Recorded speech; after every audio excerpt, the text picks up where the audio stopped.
You're now tuned in to Conversations with Caprice. I have hip-hop artist Izova The Khemist up in here, and I met him at an event put on by Lavish Events and Entertainment at Hollywood Studio Bar and Grill last week, and I was like, he's kind of dope. So I had to connect with you, and you're doing a good job. Congratulations on your success so far. Thank you for the compliment. I do appreciate it, especially coming from yourself. You had like mad energy. You were sweating and everything. You had the girls dancing. I try to sweat.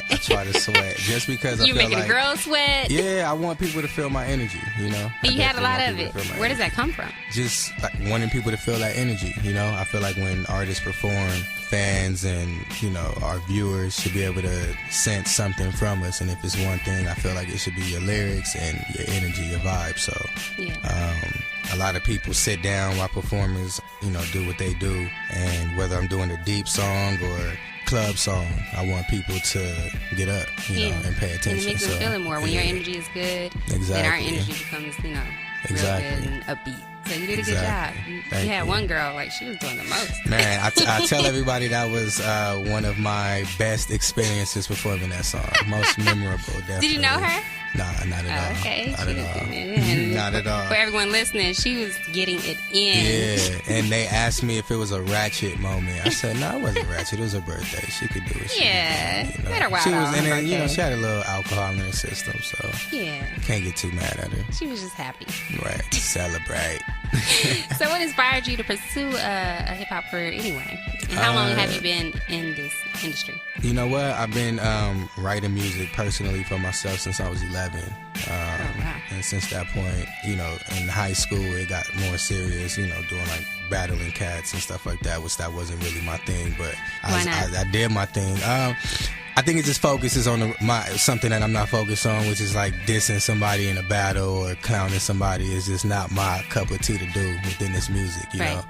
I feel like, you know, music is competitive, so you may have to battle throughout your career. But as far as I've been pursuing it ever since, really seriously after high school, just really like learning the business, learning my style, you know, learning music in itself and learning from others that have came before me. And just what inspires me to do music itself is just the expression that I have that I want to release to people that I know people can relate to. And, you know, in a sense, what's missing in hip-hop right now. So I want to touch on a few things you mentioned. First, since you were 11 years old, what were you writing about at 11 years old? Very personal stuff, like just how I felt as a kid. You know, I was very quiet. I didn't talk very much just because I felt like people probably couldn't relate or, you know, maybe the environment I was in and how I was raised, you know. So I was very, you know, to self. So then you would just write out? Just write, you know. It started out as actually poetry. Then it's, you know, after I started DJing, and after that I started doing, you know, strictly writing and recording my own music. Nice. And you also mentioned that something's missing in hip-hop. What is missing in hip-hop? I don't feel like it's necessarily missing. I just feel like it's missing from it being to the masses. Okay. You know, so, you know, to a certain degree it is, because I feel like the positive side of music, the side that's not glorifying, you know, what's out now, which is, you know, the women, the cars, the money, the killing, cash clothes. And I always say you got a lot of people that claim this lyrical activist role, but they're not taking any action behind that. So I feel like the actual artist with the music and the steps behind it is what's missing. And just artists to come after that and back that up. You got a lot of artists that do a lot of negative things, and more artists come and they back that up, and it continues to cycle. So I just feel like that's what's missing. Just, you know, a lot more positivity and a lot more substance within the music. You know, whether it's a club song, you can still have substance within that song. Right. You can be uplifting a female rather than degrading her within that song. Right. I feel like my song Walk It Out does that. You know, there's no profanity in that. It's nothing degrading a woman by any sort. So, you know, I just feel like that side of music is what's missing. That's missing. So who did you grow up listening to? A lot of Tupac. Of course, being on the West Coast. You are from LA, right? Right, I'm from LA. From Watts, actually. All right. So, but Los Angeles, you know, Cali. LL Cool J. Okay.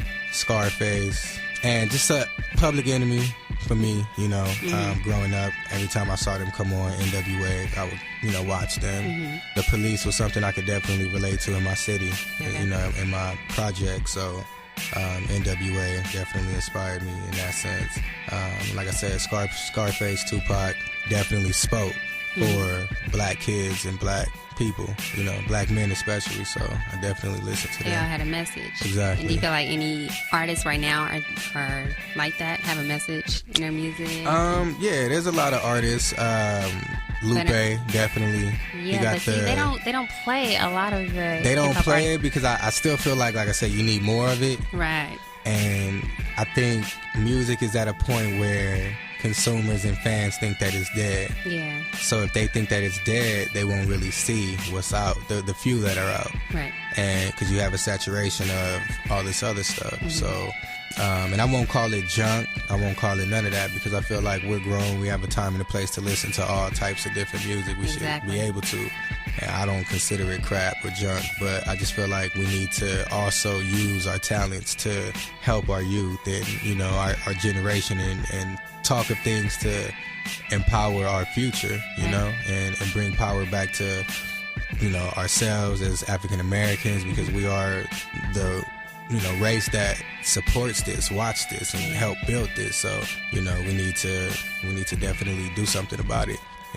Speaking of that, I saw your tweet the other day, and it was about a rapper, Lil Reese. Lil Reese. Okay, I don't know much about him. I know he's from Chicago or something like that, right? But Chicago I know there's a video. Or Washington, one of them, I think. Right. Okay, and there's a video circulating, and I guess he was beating a woman. Right. And your tweet said something along the lines of, like, an actual record label signed him. Right. Knowing that he did this. Right. And what do you have to say about it? And it's not to blame nobody, because I feel like we're all going to be to blame if we continue to let stuff like this happen. Yeah. But at the same time, I just feel like for him to not have any remorse, for him to be so young and not... Because is he a teenager? Yeah. Oh, wow. He's a teenager. I believe. Like 18. I don't think he's no older than 18. I read one of his tweets. It said something like he was young and high or something. I'm like, yeah, how young? I mean, how much younger were you? But when you're that young, it's amazing that he had... Not amazing, but it's crazy that he had that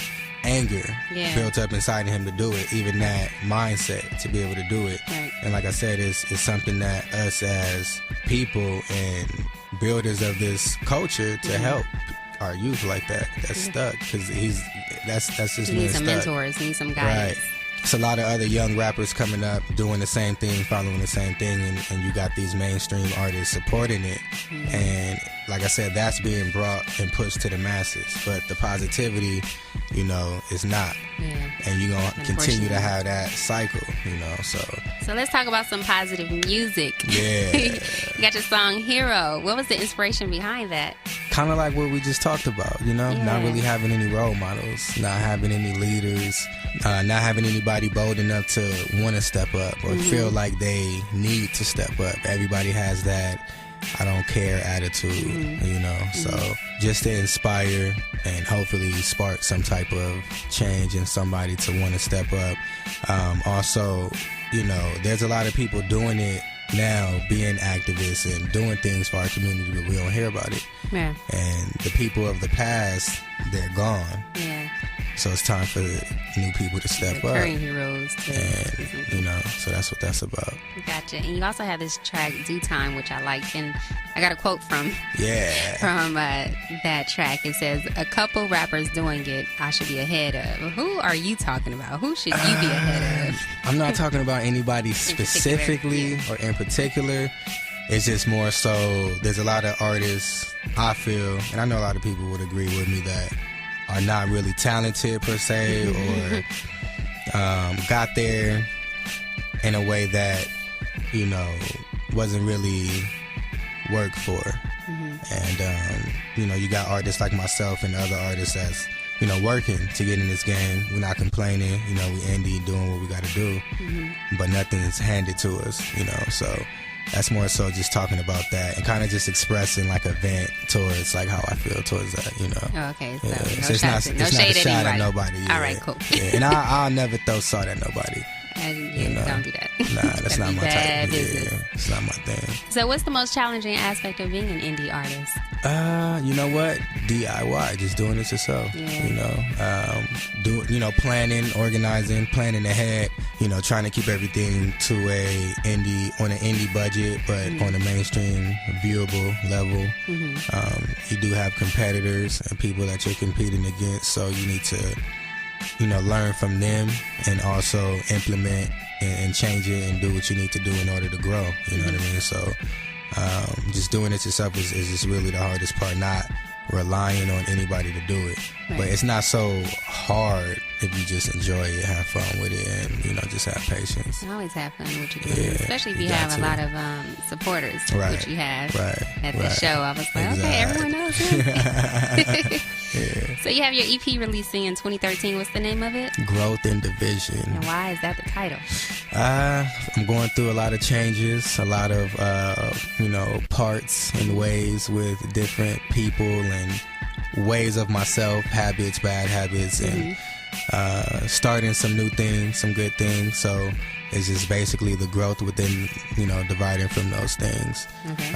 And whether it's habits, people, or something that I felt like was holding me back in order for me to grow, that's where I got the title from. So and just what I'm currently going through. What could people expect to hear then? I do have production on the EP from Curtis King. Okay. There's a producer by the name of he's getting a popular name, Chiller Beats, out in I believe Riverside. I know he's in the IE area though. It's basically an EP. It will be introducing myself to like iTunes and submitting towards a Pandora station and things like that. So it's gonna be a very deep product as far as letting people into the view of my everyday grind, my outlook on how I look at my music, which is a business, and my ups and downs within it, from people to situations to a brighter side of things, of actually pressing forward and leaving the bad things behind. So basically what I've been going through for the past, I would say, year. It's all current stuff. Like I said, good music that I feel like everybody would be able to relate to, because we all want to grow, we all want to prosper, and in order for that, a lot of times we have to, leave things behind. We have to do certain things. We have to go certain places, meet certain people, and all that is a part of growth within the division. So that's what it's about. The title obviously fits. Yeah, it definitely does. I worked on it hard. Going back to the song Due Time, I got another quote, and it says, trying to make my next move my best move. What is your next move? What can we expect from you next? Definitely putting out more singles to follow up and before Growth and Division, the EP, and basically creating a larger fan base. So you'll see me putting out a lot more videos, a lot more music, a lot merchandise, taking it on a more global plateau. We're trying to get global at this point and start doing some out-of-state gigs, travel, which we are already doing. We traveling and stuff like that. So besides that, we're trying to get on as many like festivals as we can, as many headlining shows and things of that nature that we can, to get that maximized exposure. And in the LA streets, y'all will be seeing a lot of promotion and a lot of CDs will be going around. So Izova Music, the G stands for global. Do you have an upcoming performance that you know of? November 18th, downtown LA, Sway Lounge. And November 25th is Hollywood Studio Bar and Grill. So you had me messed up. It's the Hollywood Studio Bar and Grill. Oh, sweet. Well, invite me out. I got you. All right, I got you. You already know. So what you bumping in your CD player right now? A mixture of a lot of things. Dude right here just got that Wiz Cabin Fever too. It's pretty tight, actually. It knocks. Did you get Kendrick Lamar? I haven't heard it yet. Okay. I've heard songs, but I don't want to be a foolie and not either buy it or actually listen to the whole CD. You know how you can't really judge a CD if you just scramble it through songs on YouTube, because you have to get that artist vibe, and then the CD sounds way better because YouTube quality sucks. So it won't really be right. I want to give him the respect he deserves. Gotcha. And I also actually support him. Okay. West. Yeah, Shine. You heard the rest of Shine. Yeah, I don't Who know, we haven't man. heard from in years. Yeah, I'm just saying. my response, I tweeted about that too. I basically just said, you know, he has his own opinion. He has a right to state it however he wants to state it. On the other hand, they say you can only do things out of fear and love. Right. So what did you do that out of? Right. And then to do it on Twitter, which is a massive platform to reach people, you gotta expect the feedback that you got. You know, so at the end of the day, it is what it is. Yeah, especially if everybody's rooting for it. Yeah, I don't Kendrick think everybody Lamar should go attack Shine. He didn't. I don't think he added Kendrick Lamar. I just think he said it on his timeline. So, you know, that's just my opinion. I'm not in it, though. So where can the people reach you? We've been talking about Twitter. Yeah, at Izova Music. Main site to reach me at is izovamusic.com. That's IZOVA music.com. Like I said, we pushing that website. We got some hits overseas and stuff like that. YouTube views is coming from different places. So we are expecting it. So just keep pushing and go global with this, you know. All right. Well, keep me posted with your future events, and definitely will. It's been a pleasure talking hip hop and talking your music with you, and keep it positive. Yeah, you pretty dope. You pretty dope. I'm pretty dope. You doing your thing. I'll be keeping up with you. You know, keeping up with you. Thank you. I'm pretty dope. Izova The Khemist. Yeah. Thanks. Yeah. Thank you so much for coming through. I appreciate it. No doubt. Thank you for the invite.